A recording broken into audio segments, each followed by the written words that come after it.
보신 것처럼 이번 대규모 추가 경정 예산은 코로나19로 위기에 처한 한국 경제를 떠받쳐야 한다는 정부의 절박감이 보이기는 하지만 선심성 지원과 국가 채무 확대에 대한 우려도 나옵니다. 이런 가운데 정부의 경기 부양 의지에 발맞춰 한국은행도 전격적으로 금리 인하를 시사했습니다. 취재 기자 나와 있습니다. 자세히 이야기 나눠보겠습니다. 박규준 기자 나왔습니다. 자, 박 기자. 예.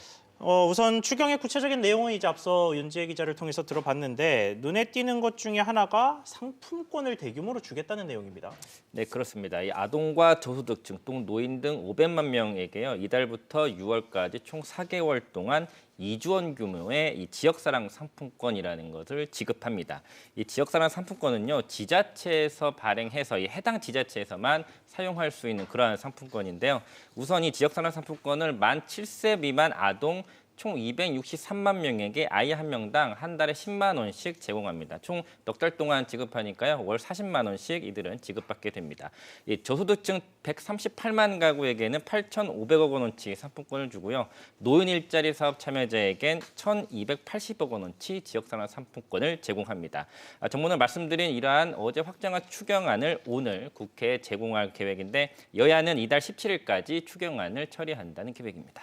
네, 이 상품권을 현금처럼 사용하다 보니까 소비 진작에는 효과가 좀 있을 것 같기는 한데 이게 아무래도 나라 돈을 쓰는 거다 보니까 이 재정 건전성 우려도 나오고 있죠. 네, 맞습니다. 말씀하신 것처럼 이번 재정 건전성 우려가 나오고 있는 상황인데 이번 추경 예산까지 반영을 하면요. 국가 채무 비율이 사상 처음으로 40%를 돌파하게 됩니다. 이 정부는 이번 추경 11조 7천억 원의 88%인 10조 3천억 원을요. 적자 국채를 발행을 해서 자금을 조달하기로 했는데 아무래도 이 국채 발행이 늘다 보니까 올해 국가 채무는 기존 805조 원가량에서 815조 원가량으로 10조 원가량 불어나게 됩니다.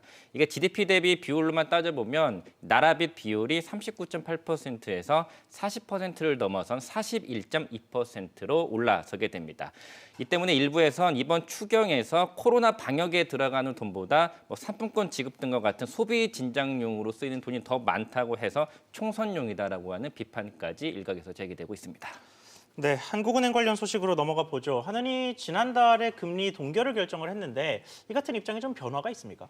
네, 우선 어제 많이 보도가 됐는데 미국이 10여 년 만에 처음으로 0.5%포인트 큰 폭으로 기준금리를 인하하면서 한국은행도 이에 발맞춰서 기준금리 내릴 수 있다 이런 전망이 급부상하고 있는 상황입니다. 한국은행은 지난달 기준금리를 기존 1.25% 이렇게 유지를 했는데요.